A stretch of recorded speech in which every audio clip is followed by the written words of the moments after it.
Olá pessoal, hoje vamos falar sobre roteamento dinâmico.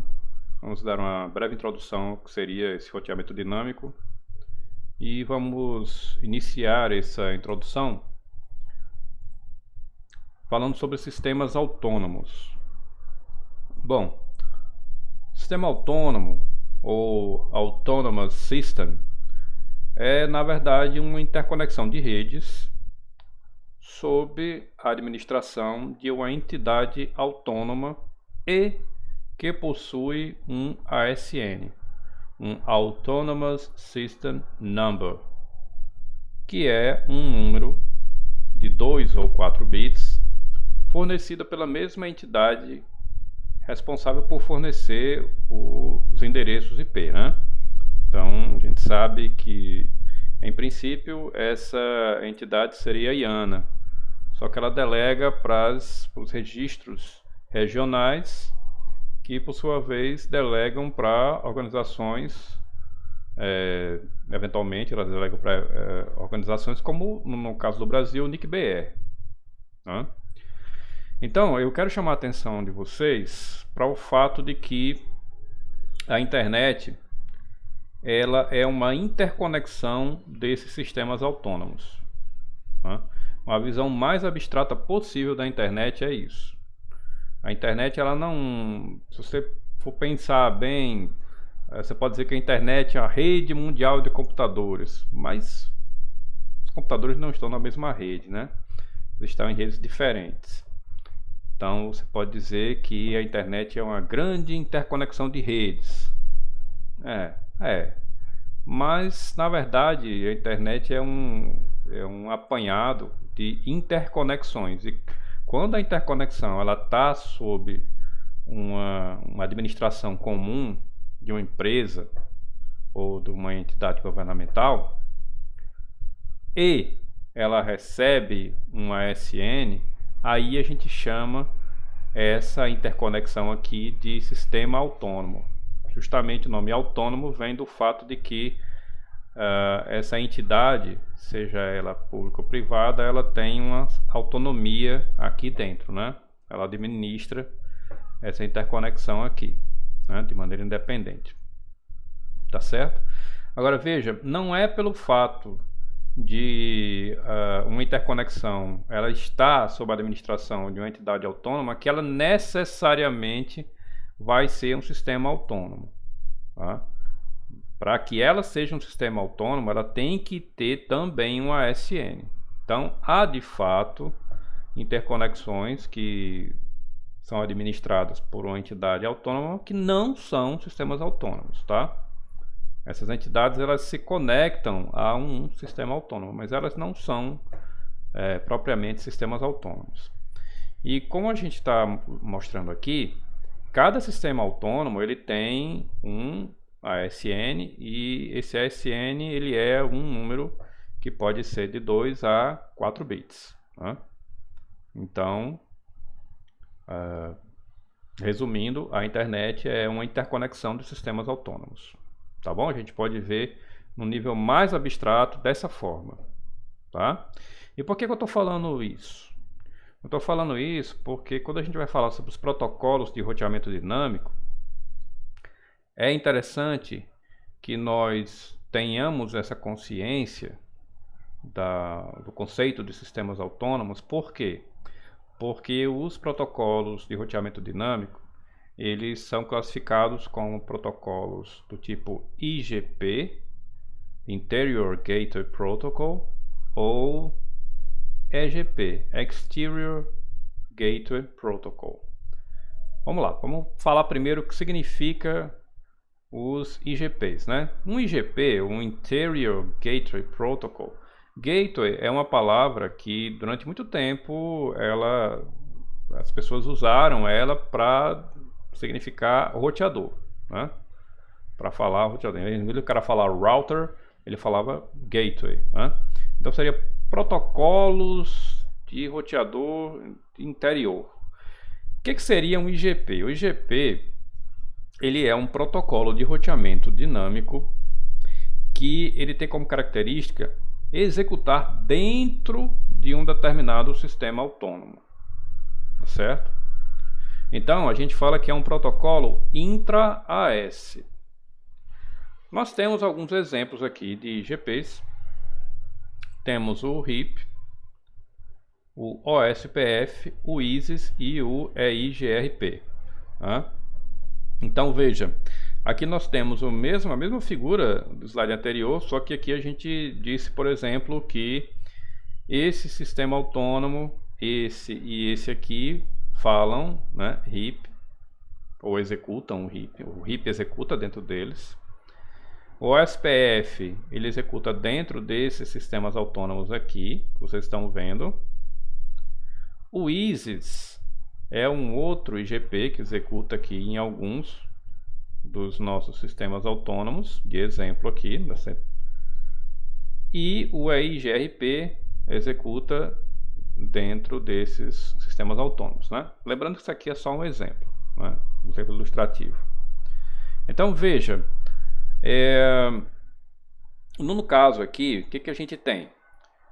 A gente tem o seguinte, dentro aqui desse sistema autônomo, a gente está executando todos os roteadores que fazem parte desse sistema autônomo, eles executam o RIP, que é um protocolo de roteamento dinâmico, né? Inclusive o RIP significa Routing Information Protocol, é um dos protocolos mais antigos, se não o mais antigo, protocolo de roteamento dinâmico, né?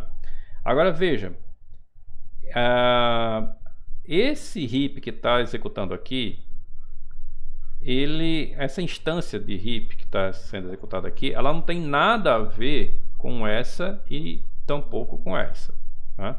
Nesse contexto que as instâncias elas são independentes entre si. O que é que significa? Significa que o pessoal daqui, um roteador que ele executa RIP aqui dentro desse sistema autônomo, ele só conhece os demais roteadores desse sistema autônomo aqui, tá? Ele não conhece os roteadores que executam dentro desse sistema autônomo aqui e nem desse sistema autônomo aqui. Muito embora esses três sistemas autônomos eles estejam executando o RIP, tá? Então é nisso que a gente se refere quando nós falamos que as instâncias são independentes entre si, tá certo? Mesma coisa vale com os demais. Ó. Os roteadores daqui que falam OSPF não tem nada a ver com os roteadores que falam OSPF aqui, ou aqui, ou aqui, ou aqui, ou aqui. Perfeito? O OSPF significa Open Short Path First. É um outro protocolo do tipo IGP. O ISIS, Intermediate System, mesma coisa. E o EIGRP, que seria um protocolo aqui que ele foi originalmente da Cisco, ele passou um tempo como protocolo proprietário e depois ele foi aberto, tem um RFC sobre ele, né? Mas o que eu quero que fique claro para vocês dessa figura é a natureza, o que significa um protocolo IGP. Tá? O IGP ele executa dentro do sistema autônomo. Tá? Ok. Por outro lado, nós temos um outro tipo de protocolo, outra classe de protocolo, que é o protocolo EGP, Exterior Gateway Protocol, que é um protocolo que executa entre sistemas autônomos. Portanto, a gente fala que é um protocolo inter-ACES. E no caso aqui, diferentemente do IGP, que nós temos vários exemplos de protocolo IGP, nós temos um único representante de EGP, que é um protocolo chamado de BGP, Border Gateway Protocol, né? Então, o IGP ele executa entre sistemas autônomos, como vocês podem ver por essas setas duplas aqui, né? Então, para cada enlace aqui, a gente tem um emparelhamento BGP. Você tem um roteador aqui na borda, um outro roteador aqui na borda, e nós temos um emparelhamento BGP. Esses emparelhamentos, eles são independentes entre si. O que eu quero dizer com isso? Esses dois roteadores BGP que estão aqui, formando aqui um par BGP, esse emparelhamento ele não tem absolutamente nada a ver com esse outro emparelhamento aqui, ó. Tá certo? Então, são emparelhamentos distintos. Tá certo? Tudo bem? Então, eis aí a diferença entre IGP e EGP. IGP é um protocolo que roda, executa aqui dentro. E o EGP, cujo representante único é o BGP, é o protocolo que executa entre esses sistemas autônomos. Tá?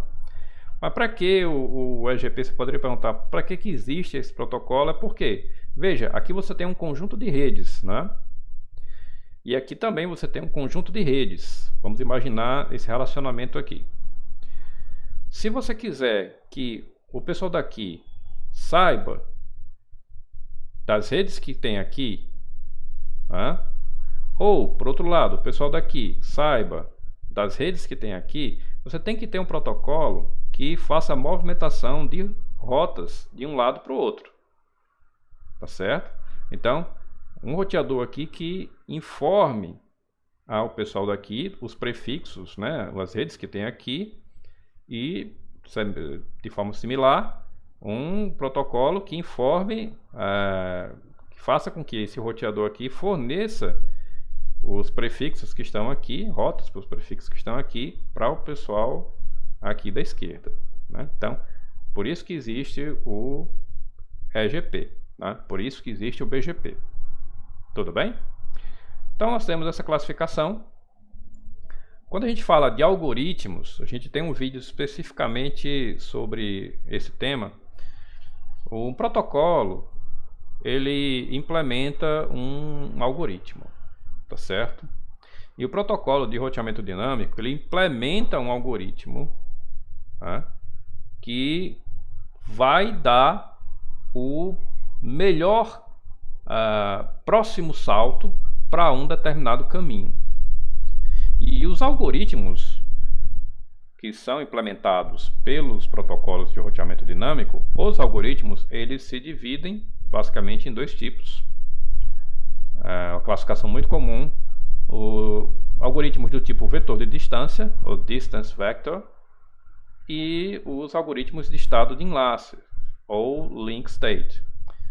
O algoritmo de vetor de distância, ele se caracteriza pelo fato de que um determinado roteador, ele não precisa saber da topologia completa de uma interconexão. O conhecimento da topologia está restrito à vizinhança do roteador, né? Como exemplo de algoritmo do tipo vetor de distância, a gente cita o algoritmo de Bellman-Ford, que é implementado pelo HIP. Por outro lado, o algoritmo de estado de enlaces, ele tem como característica o fato de que cada roteador mantém um mapa topológico completo do sistema autônomo ou pelo menos da área a qual ele pertence, né? Em alguns protocolos, como o OSPF, se você tem um sistema autônomo muito grande, você pode dividi-lo em áreas e cada roteador que pertence a uma área, ele tem que saber da topologia daquela área, né? Então, é um conhecimento mais abrangente em termos da topologia. E como exemplo de algoritmo do tipo estado de enlace, nós temos o algoritmo de Dijkstra, que é o algoritmo que é implementado pelo OSPF. Tudo bem? Vamos falar agora sobre as tabelas. E eu coloquei tabelas porque eu faço uma diferenciação entre duas tabelas que existem em cada roteador. A primeira delas é chamada de RIB, ou Routing Information Base. Essa tabela, ela contém todas as rotas recebidas por um roteador, né? Então, bom, antes de mais nada, cabe informar que um roteador ele pode executar mais de um protocolo de roteamento. Então, ele pode receber rotas de vários protocolos, né? E, inclusive, seja rotas de vários protocolos, ou seja, rotas de apenas um protocolo, ele pode receber rotas diferentes para o mesmo destino, certo? Então é possível sim que um roteador ele receba várias rotas para um mesmo destino. Então aqui a gente tem o exemplo de um RIB, né, em que ele recebe 3 rotas para o mesmo destino. Essas rotas elas podem vir de um mesmo protocolo ou podem vir de protocolos diferentes, tá bom? Agora, um detalhe importante, eu diria importantíssimo, é o fato de que a RIB ela não é a tabela de rotas, tal qual nós a conhecemos. A tabela de rotas, tal qual nós a conhecemos, é a FIB, Forwarding Information Base.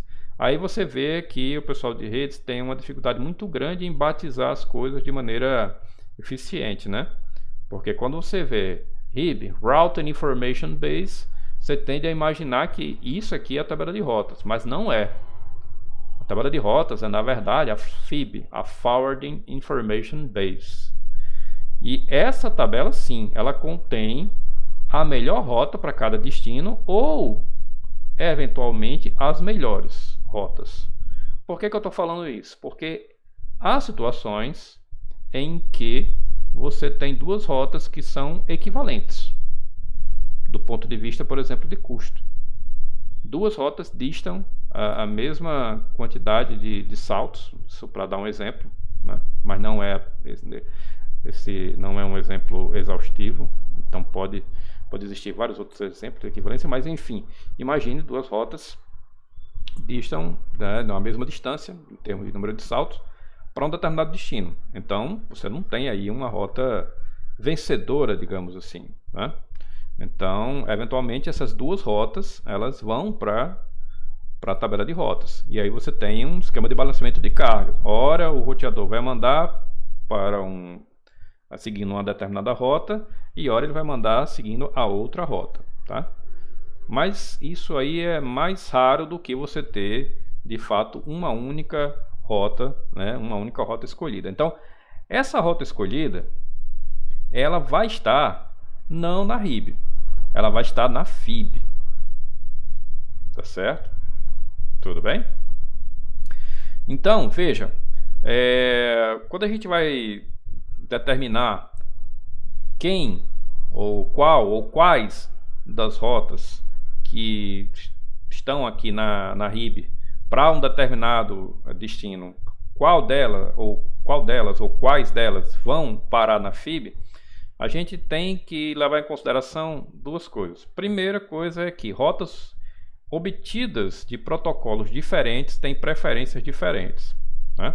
Como eu falei para vocês, eventualmente um roteador pode estar executando mais de um protocolo de roteamento, e esses protocolos de roteamento eles populam a RIB com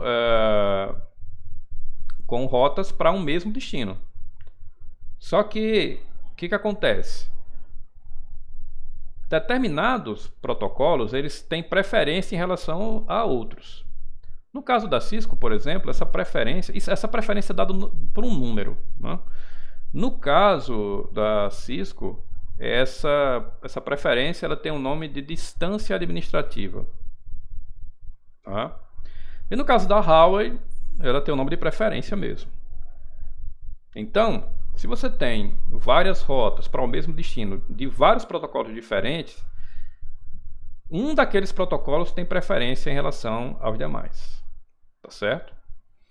E outra coisa que a gente tem que ter em mente é que, mesmo que você não tenha protocolos diferentes, você pode ter várias rotas para o mesmo destino de um mesmo protocolo que tem custos diferentes, né? Essa métrica que nós chamamos de custo. E aí o que acontece? O que acontece é que quando a gente tem uma situação como essa, a rota de menor custo é a rota que vai ser escolhida para popular a FIB, a que vai passar da RIB para a FIB, né? Então veja, a FIB ela é nada mais nada menos do que o resultado do processamento da RIB. E é essa a tabela de rotas tal qual nós a conhecemos, a Forwarding Information Base. Podemos dizer que a RIB seria uma tabela de rotas rudimentar, ao passo que a FIB seria a tabela de rotas processada, digamos assim, poderíamos enxergar dessa forma. Ok? Bom, pessoal, é isso. Nada mais havendo a informar por agora. Só me resta agradecer a audiência. Grande abraço e até a próxima.